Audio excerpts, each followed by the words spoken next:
Daylight, 60 watts, using only 9 watts. Shadow resistant, 800 lumens. Color temperature of 5000 K. And somewhere on here, a CRI of 90. Well, it checks all the boxes. Can I use it for a turntable strobe? People have asked me, what do I need to do to my LED bulb to modify it to be used as a turntable strobe? Well, let's find out. First, let's go ahead and just unbox this thing. And we don't need that anymore. Next, I've got a socket right here. And we'll just go ahead and thread it in here. And I believe it is plugged in. It is lit up. So next, I'm going to slide it right over here and move the camera to a turntable. Look at that. There we go. So let's go ahead and power this thing on. Right off the bat, it seems to work okay. That's the 45 speed.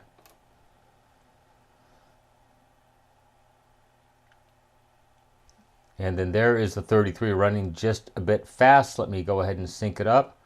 But what if I want this to look a little bit better? That's just the bare bulb right here next to it. It's kind of hard to see. And in fact, if you look at the strobe on the disc that's up here, the 45 is almost perfectly synced. Probably got something to do with the camera speed. And you can just barely see the 33 is... Yeah, I can't really get a good view of it right there, but you can see the 33. It's kind of blurry, but you can kind of see it. I wonder if half of this is because of the video lights. They have a little bit of ripple. Nope, that's okay. So let's go ahead and try to make this thing a little more stroby. So I'm going to go ahead. I'm trying to do this all in real time, basically. I may speed up or slow down various parts of this. So I'm going to disconnect power from this lamp. Unscrew it from the socket that I have it temporarily attached to. And then I need to find a device of destruction. One moment, please. Okay, so I have my kitchen knife right here. It's a butter knife. It's not serrated, it's smooth. So I'm just going to go ahead and try. And hopefully this will work out better than the last time I tried it, because I ended up damaging a bulb. Tried to go around the inside of this thing. It's just glued in place, so normally once I get maybe 90 degrees into it, I can start trying to apply a little bit of pressure to it.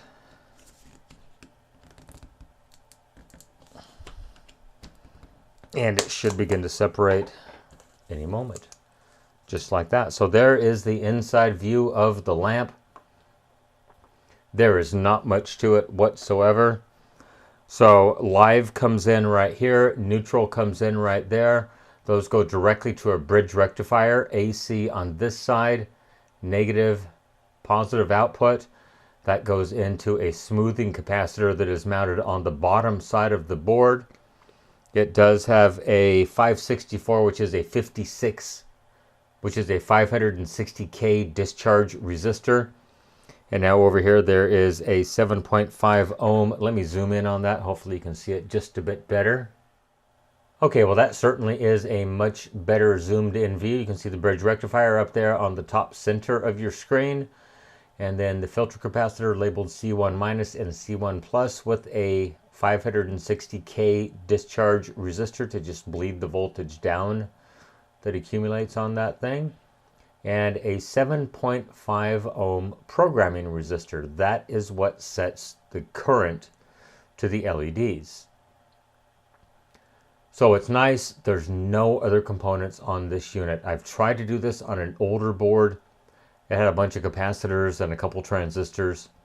It couldn't react fast enough, but I've done this to the dollar store LED. In fact, if you want to take a quick peek-see here, let me turn off autofocus.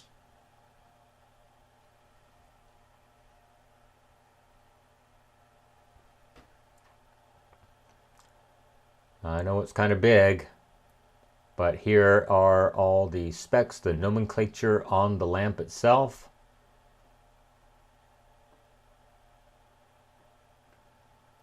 And this is a Yamo. Yamo be there. Michael McDonald. Okay, so let's go ahead and do the modifications to this lamp that we need to do to make this thing strobe immensely.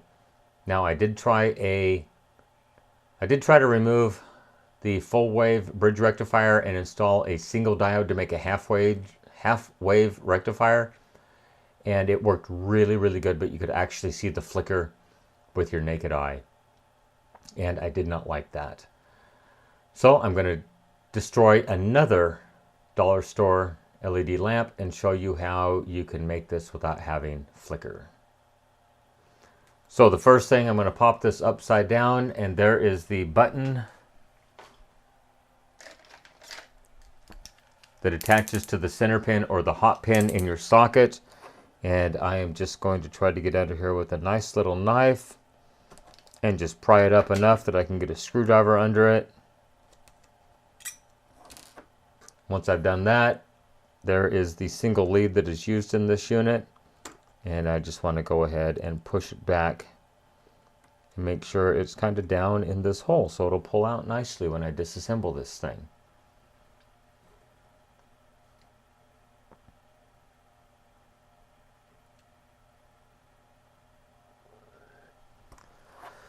Hopefully this will stay focused. You almost have to destroy the lamp at this point because I need to remove the screw base.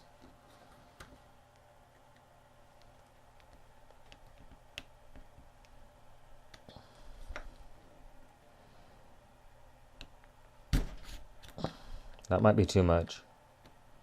I don't think it'll hurt it though.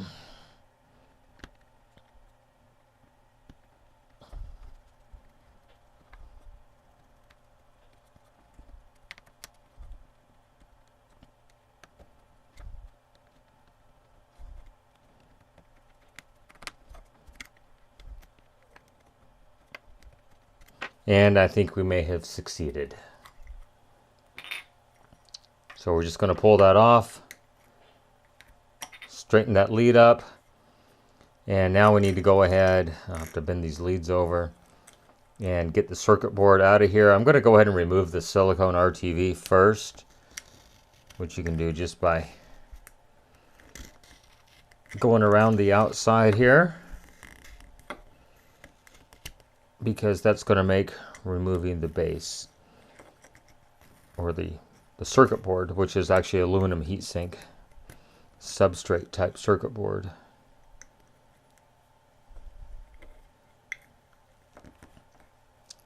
It will make it just a little bit easier to get out.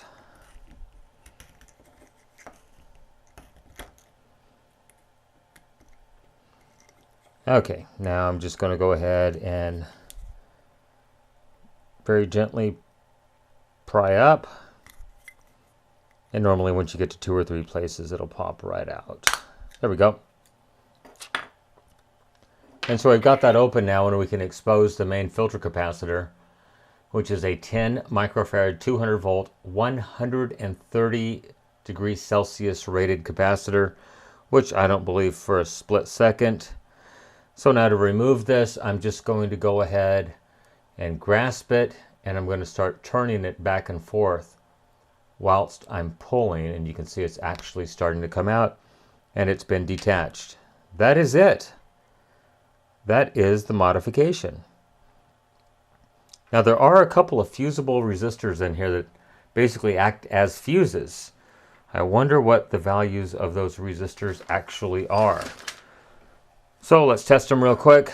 We'll get a voltmeter out here, and I'll try to put it in a position where you can actually maybe see the display. Yeah, that would be nice. And we'll prop something under. How's that? Okay. So I've just got a couple little alligator clip leads attached to this thing. So one of the 2 resistors will be basically a 47 ohm resistor.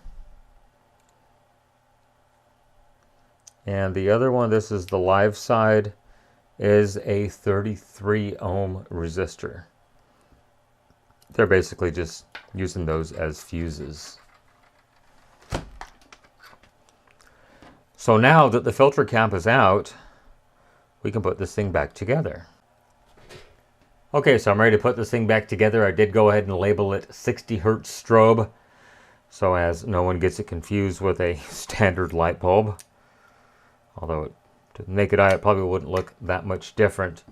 So I'm just going to go ahead and set this down in here.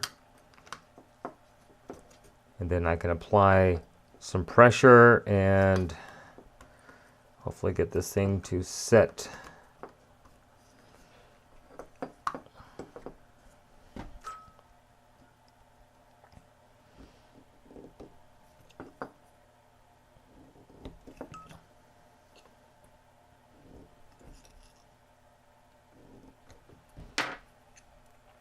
Okay, now we can go ahead and bend this lead over. And hopefully this will line up more or less in the center, just like that. So I'm just going to go ahead and thread this in here. And then just give it a good push. And that looks just about like factory right there. Now I just got to go ahead and dig this up and get it to come on over.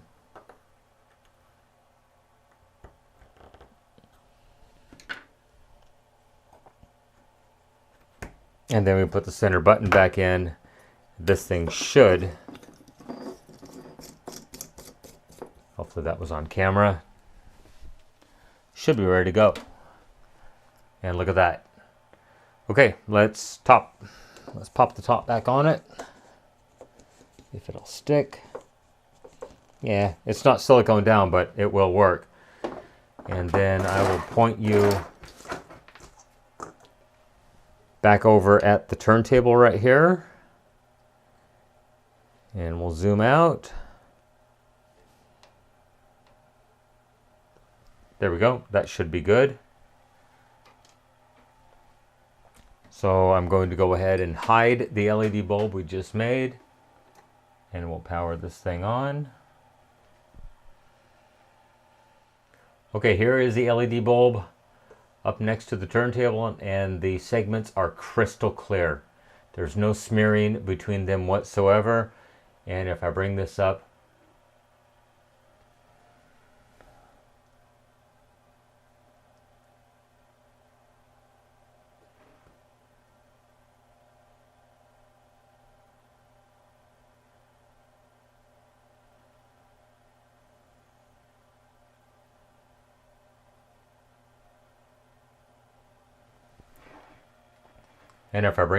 to the strobe disc, it looks absolutely perfect.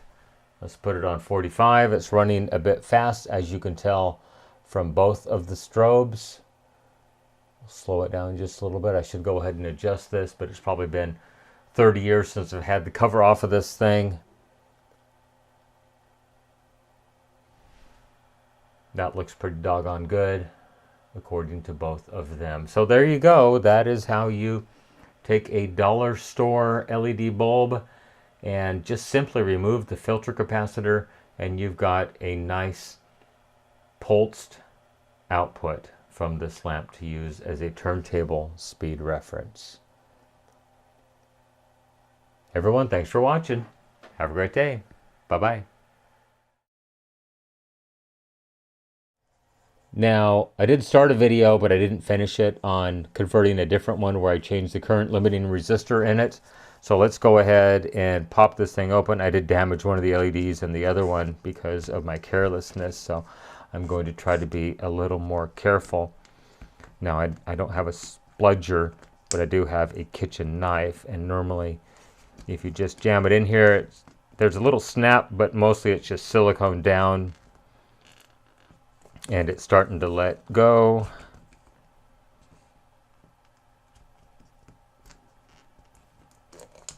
And there, I think I can get it from here.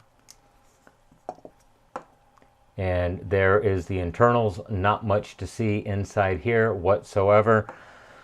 So normally what I do, this is probably half the cost of the lamp, is the RTV right here. is I just go ahead and scrape it off. Just like that. So there's a good 30 cents of RTV in the dollar lamp. Now you cannot remove the circuit board before removing the leads. So what I need to do is, first thing is pop this little button out on the bottom. Just a little knife to get it up just a little bit. And then you can pop it up and completely out of here. And you'll see one of the leads goes down inside right there. So we need to bring that up so it will fit down inside the hole. Now this is the kind of tricky part right here. I've got to get up, and you'll do a little bit of damage to the body while you're doing this. And then I just kind of walk this thing around.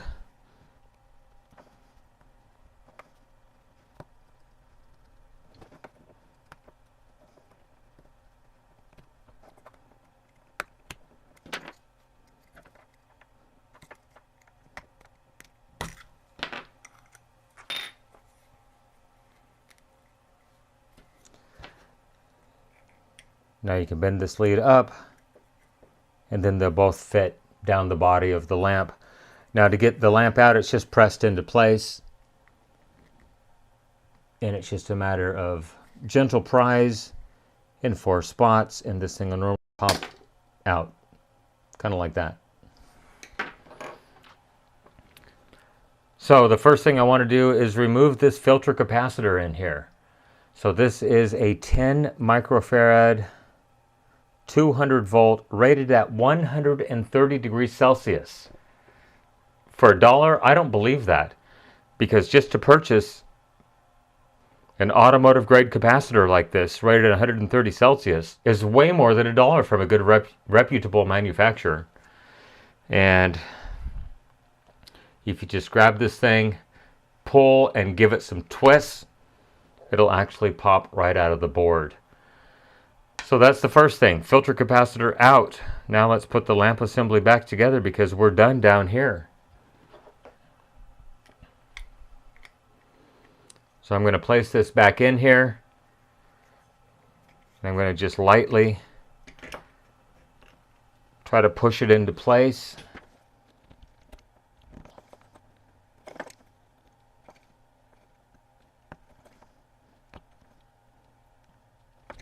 All right, I'm happy with that. It did bend up the leads a little bit. So the next thing, that's going to be the center pin, and the outer pin gets just bent over. And then we can try to, yep, it's aligned.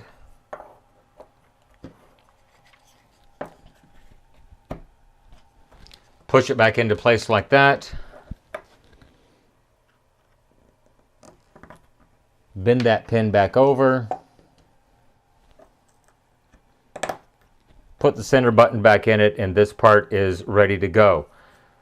So now I want to take this bridge rectifier off of here and replace it with a single diode to get halfway of rectification. It'll make the strobe much, much easier to see.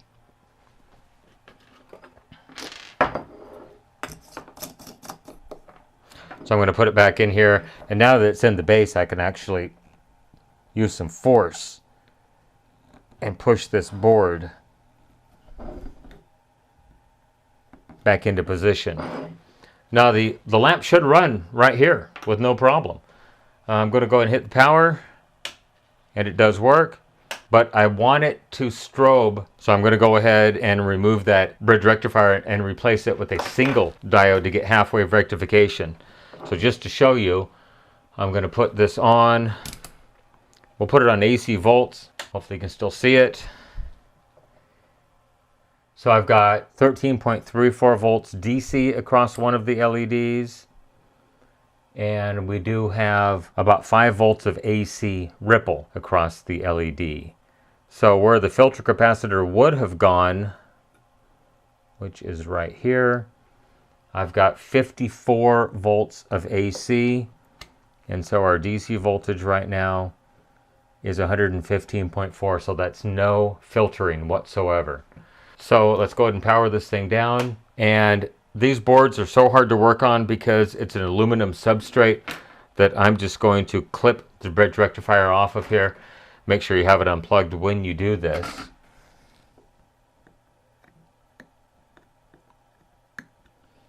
So I'm just going to cut the 4 leads. I'll clean the pads in a moment.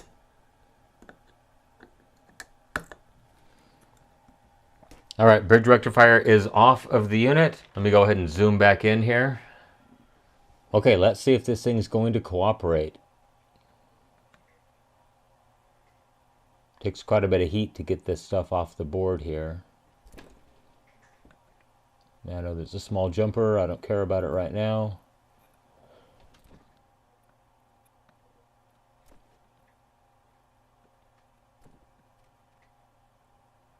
Okay, those pads look very good. So what I'm going to do is I'm just going to put a jumper from right here to right here. So that's one side of AC to the negative, and then I'm going to put a diode from the other side of the AC to the positive. So that's going to give me half wave rectification instead of full wave rectification. So basically every other cycle is going to be rectified instead of every cycle. So I've got my diode prepped right here, ready to go. And I've kind of guesstimated the lead spacing.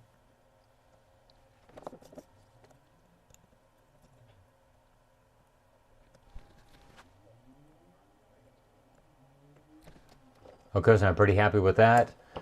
The cathode is soldered to the positive. There's the band going to the plus. Now I just have to run a jumper across those leads and we will be done.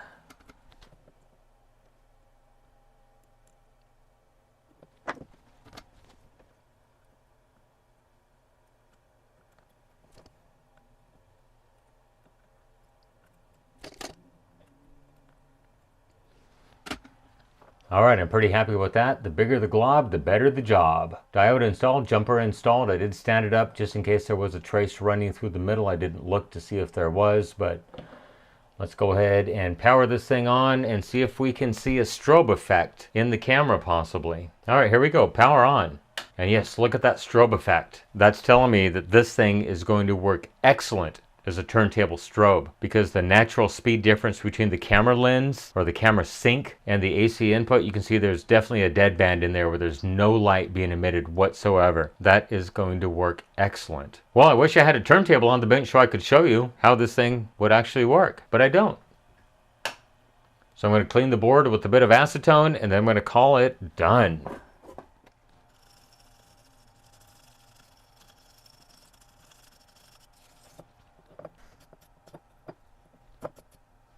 Okay, board's all clean. Let's power this thing up.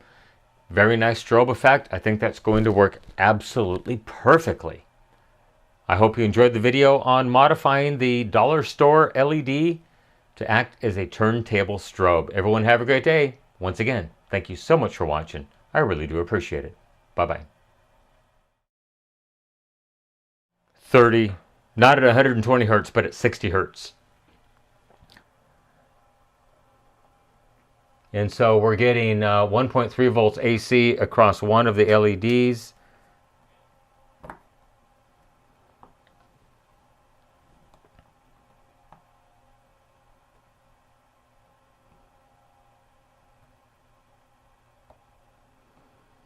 The positive lead is soldered to the positive. I'm sorry.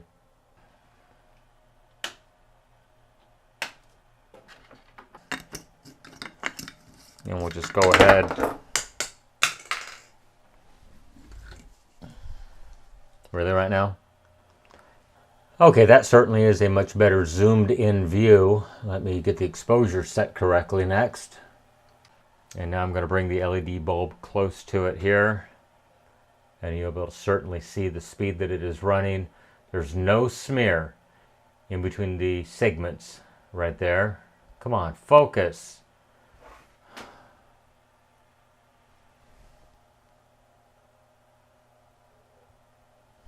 All right, we'll try that again. Focus, you fuck.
Okay, and I've got the center pin aligned in there. It should pull through the hole once I apply enough downward force.